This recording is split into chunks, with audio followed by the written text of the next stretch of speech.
Olá, bem-vindo ao canal Eterna História, um canal onde eu abordo os mais variados temas de história. E o tema de hoje é nada mais nada menos do que a Revolução Francesa, um acontecimento que mudou para sempre a história da humanidade, em especial a história ocidental. Esse tema eu escolhi para abordar alguns aspectos que eu consideraria mais relevantes, importantes e que talvez seja novidade para alguns de vocês. Aspectos não muito conhecidos. Já digo de antemão, eu acho que nem precisaria dizer, mas vou dizer mesmo assim, que não é um vídeo que vai abordar todos os pormenores da Revolução, até porque para você fazer isso teria que ser um curso aí de pelo menos umas 40 horas, talvez, no mínimo. Eu vou abordar aqui aqueles aspectos que que eu achei mais interessante em trazer aqui no meu canal para vocês. Sem mais delongas, vamos ao vídeo. Mas antes, deixe o like para fortalecer aqui o canal e também se inscreva se você quiser e gostar desse tipo de conteúdo. Na segunda metade do século XVIII, a França enfrentou uma de suas piores crises econômicas. Essa crise foi gerada por diversos fatores. Entre eles se destacam os conflitos armados que a França teve participação, como a Guerra dos Sete Anos ou a Guerra de Independência dos Estados Unidos, onde os franceses foram de grande ajuda na vitória norte-americana contra os ingleses. O país também foi prejudicado por uma grande seca em 1785, agravando ainda mais a crise econômica que já estava instaurada. Para piorar, pouco antes da Revolução estourar, as safras agrícolas de 1788 e 1789 foram péssimas para os franceses, que, além de tudo isso, enfrentaram um inverno mais rigoroso que o normal, atolando de vez a nação na miséria. Porém, a França já havia passado por crises semelhantes, e nem por isso gerou uma revolução de tamanha proporção. Mas por que dessa vez aconteceu, então? Seria o rei Luís XVI um homem de muito azar? Até poderia ser, mas veremos no decorrer deste vídeo que a Revolução Francesa foi gerada por outro componente muito importante: a ideologia iluminista. Líderes revolucionários inspirados por ideias filosóficas de intelectuais como Voltaire, Montesquieu, Rousseau, Diderot, entre outros, se aproveitaram do contexto social, econômico e político para chegar ao poder, propagando ideias antimonárquicas e anticlericais, isto é, contra a Igreja. Ao contrário do que muitos pensam, a Revolução Francesa não foi um acontecimento espontâneo da camada mais popular da França. Não foi realizada por pessoas do povo comum, mas foi uma revolução muito bem arquitetada por gente da aristocracia francesa para chegar ao poder. Sim, você não ouviu errado. Grande parte dos que incentivaram a revolução eram da nobreza da França, aristocratas que queriam mais poder político, já que boa parte do poder emanava do rei, para não dizer praticamente todo o poder. E para isso se utilizaram do contexto social da época e também da burguesia, uma classe aí muito importante para a Revolução Francesa. Para contornar a crise que a nação francesa enfrentava, Luís XVI pretendia abolir as tarifas alfandegárias de cada província, para que o preço do trigo caísse. Dessa forma, o preço do pão também baixaria, atendendo uma das demandas do povo. Por outro lado, para que o governo da França não falisse, o rei decidiu cobrar impostos sobre as terras pertencentes à nobreza. Então o rei publicou decretos criando impostos sobre a terra que atingiam diretamente a aristocracia francesa. Obviamente, isso enfureceu a aristocracia da França. Um deles foi o Duque de Orleans, primo e xará do rei Luís XVI, Luís Felipe José, um agente histórico pouco conhecido, mas fundamental para um dos eventos mais importantes da história da humanidade, que encerrou a chamada Idade Moderna e inaugurou a Idade Contemporânea. O papel desse homem foi fundamental para que a Revolução acontecesse. Luís Felipe José financiava atividades revolucionárias, como intelectuais que escreviam ideias contrárias ao rei e mandava imprimir panfletos sensacionalistas sobre o mesmo rei e a rainha, com o objetivo de deteriorar suas imagens, mais do que já estavam.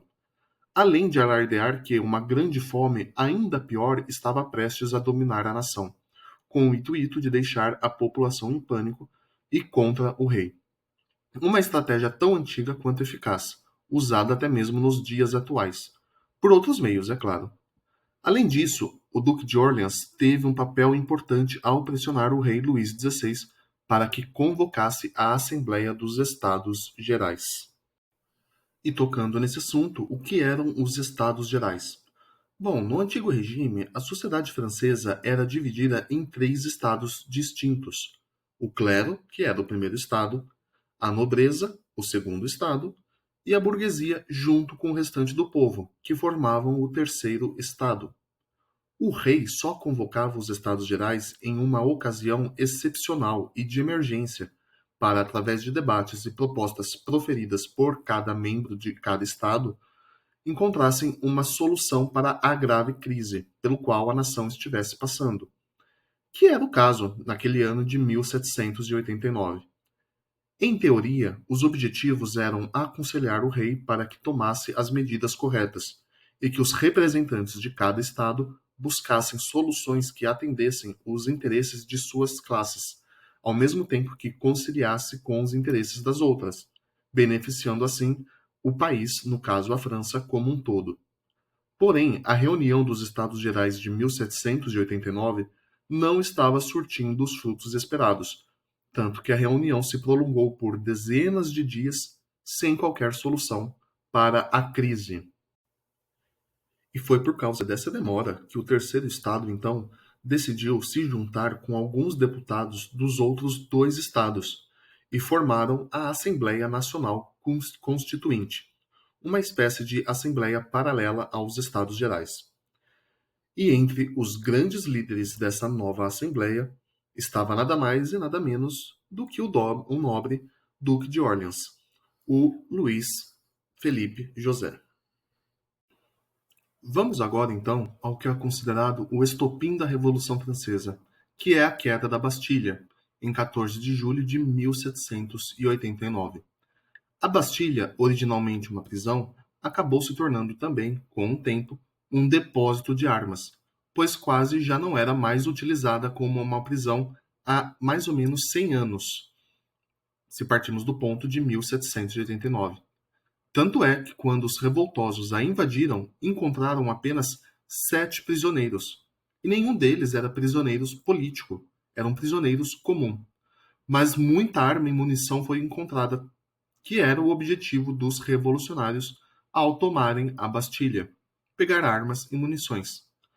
Inclusive, um dia antes da queda da Bastilha, os revolucionários invadiram um quartel da polícia para roubar as armas que lá estivessem guardadas, além de invadirem outras cadeias libertando os criminosos, para que esses aumentassem o contingente de revolucionários. Os revoltosos eram, em sua maior parte, desordeiros, bandidos, prostitutas e devassos de todas as regiões da França e até, em menor número, é claro, de outras nações, como a Alemanha. Eles foram financiados por pessoas com poder aquisitivo, como o próprio Duque de Orleans, para que agitassem a cidade de Paris. Dessa forma, parte do povo parisiense, esperançosos por mudanças, se juntaram aos desordeiros. A tomada da Bastilha não foi algo difícil, pois os revoltosos não encontraram resistência, e como eu disse antes, havia apenas 7 prisioneiros que eram criminosos presos por crimes comuns, e não políticos. Contudo, foi preciso que os intelectuais revolucionários transformassem a Bastilha em um símbolo de opressão, que foi derrubada de forma épica e heróica pelos revolucionários. No Palácio de Versalhes ocorria a Assembleia Nacional Constituinte, e lá foi promulgada a famosa Declaração dos Direitos do Homem e do Cidadão, que serviu como um panfleto publicitário com o objetivo de conquistar a simpatia e o apoio rápido do povo francês. Digo publicitário, pois os próprios revolucionários guilhotinavam aqueles que não simpatizassem com a revolução ou apresentassem algum perigo a ela. Estima-se que dezenas de milhares de pessoas tenham morrido durante a Revolução Francesa, e sua maior parte no período do chamado Grande Terror. Tem também o Massacre de Vandéia, região católica que resistiu à Revolução Francesa, em sua esmagadora maioria composta por camponeses. Esses camponeses acabaram por serem perseguidos e mortos pelos revolucionários por não compactuarem com os ideais propagados pela Revolução. Esse acontecimento é considerado por alguns historiadores como o primeiro genocídio moderno. Não apenas os contra-revolucionários, como os católicos de Vandéia, foram mortos, mas os próprios revolucionários começaram a caçar um ao outro, e muitos foram parar na guilhotina, como o famoso líder revolucionário Robespierre e o próprio Duque de Orleans, Luís Felipe José. Também acabou por ser guilhotinado. Afinal, o lema da Revolução Francesa é Liberté, Égalité et Fraternité, que quer dizer liberdade, igualdade, fraternidade. Mas, no contexto da Revolução Francesa, quem define o que é liberdade, igualdade e fraternidade? Bom, quem define são os próprios líderes ou grupos revolucionários, mais especificamente, aquele grupo ou líder que estiver no poder em determinado momento. Ou seja, é o sentido que eles quiserem dar. Porque o lema completo que poucos conhecem é Liberté, Égalité, Fraternité ou l'amour, que significa liberdade, igualdade, fraternidade ou a morte. Pois caso você não concorde com o significado dado pelo líder ou pelo grupo revolucionário que estiver no poder, bom, a única coisa que vai lhe restar é a guilhotina. Bom, pessoal, tá aí mais um vídeo aí para vocês no canal. Espero que tenham gostado. Se inscrevam no canal e deixem um like. Valeu, até a próxima.